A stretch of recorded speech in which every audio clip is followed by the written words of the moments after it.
As we pause to remember the events of 9/11, as we pause to remember the events of the past several months, the past several weeks, the past several days, what are your stories of hope? What is your source of hope? Hi, this is Chaplain Tim Auman. And I remember that first weekend following the events of 9/11. Faith communities were revising their weekly programming. Sermons, reflections, homilies, and newsletters were being rewritten. Projects that could be put off were. Within hours of the attacks, many spiritual and religious leaders called on their members to reach out to their Arab, Muslim, and Sikh friends and colleagues facing possible threats of reprisal. Fast forward to today. COVID-19 has created a toxic soup of extraordinary disruption and anxiety. Individuals and institutions struggle with discomfort as they unpack terms such as white privilege and white fragility, as well as the idea that white lives are more valuable than others. Combine this with the recent deaths of Breonna Taylor, Ahmaud Arbery, and George Floyd, all snuffed out by a plague even more vicious than COVID-19. And we have all the necessary ingredients for a recipe of despair. Many of us are discouraged and exhausted, and some more than others. Many of us are wondering where we can find room in our very busy and complex lives for hope. I remember when I was in college and I had a religion professor who once said that religion is nothing more than a group of people getting together on a regular basis to exchange stories of hope. As we pause to remember the events of 9/11, 19 years ago, what are your stories of hope?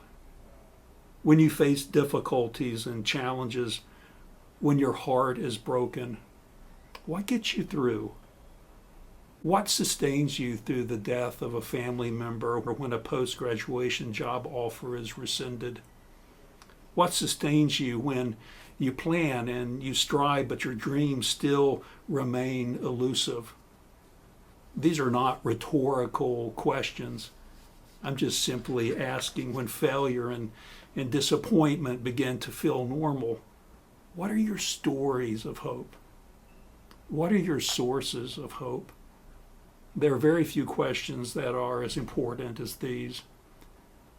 I don't know about you, but I actually have faith in our future. And when I talk about faith, I don't mean belief in the ways that some people do. By faith, I actually mean trust. It's not so much a theological or an ideological position, but instead a matter of self-assurance, a matter of confidence. In my faith, I believe that we can build a better Wake Forest, that we can build a better world. And while we cannot create a world free of illness or suffering or pain or grief, we can sustain one another in communities of trust and compassion and loving kindness. This is a difficult moment in the history of our country. And we can't help but ask, will the United States survive these unprecedented times? And what do we have to do to ensure that the answer is yes?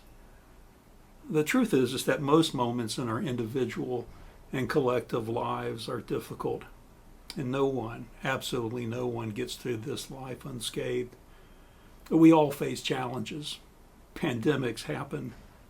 Difficult truths, hidden truths are revealed in time.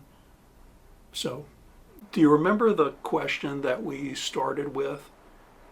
In your darkest moments, what are your stories of hope?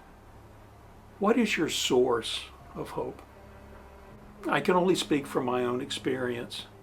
For me, it has always been the support of my friends, the acceptance of a community, a church, a sangha, the love of my amazing family, the forgiveness of the people who know me the best, the good advice of friends and teachers and mentors, the sustenance of a spiritual path, and moments of stillness and silence that allow access to a deeper intelligence, a deeper wisdom that continues to animate my life. As we pause to remember the events of 9/11, as we pause to remember the events of the past several months, the past several weeks, the past several days, let each inhalation offer you hope, and each exhalation dispel your fears.